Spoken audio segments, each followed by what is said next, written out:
কংকন কাকতিৰ কথাৰে সিন্ধুমণি শৰ্মাৰ আবৃত্তিৰে কবিতাৰ শিৰোনামা বিষ্ণুৰাভা সপোনত তুমি। যোৱা ৰাতি এটা সপোন দেখিছিলোঁ মই। পাহোৱাল তেজাল ডেকাটিয়ে চিঞৰি চিঞৰি কৈছে, বিষ্ণুৰাভা তুমি আজি নাই।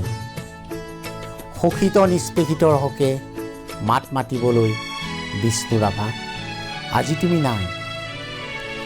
অসমীয়া জাতিক একতাৰ দোলেৰে বান্ধিবলৈ, একতাৰ গান গোৱাবলৈ, জাতিটোৰ ৰাজহাড় হৈ থিয় দিবলৈ বিষ্ণুৰাভা তুমি যে নাই। শাসকক ওফৰাই সৰ্বহাৰাৰ জয়গান গাবলৈ সঁচাকৈ বিষ্ণুৰাভা আজি যে তুমি নাই। বিপ্লৱৰ এটি নাম দিবলৈ বিষ্ণুৰাভা আহিবা জানো তুমি দুনাই।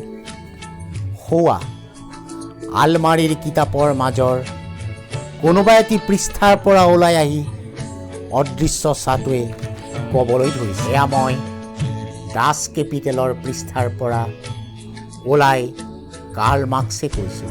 তুমি জাগি উঠা বিষ্ণুৰাভা, শোষিত নিষ্পেষিতৰ হকে মাত মাতিবলৈ আৰু যে নাই কোনো তোমাৰ অবিহনে।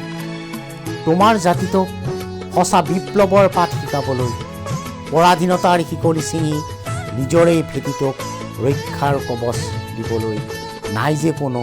এয়া তুমি সাৰ পাই উঠিছা দোকমোকালিতে এটি নতুন দিগন্তলৈ বাট বুলি।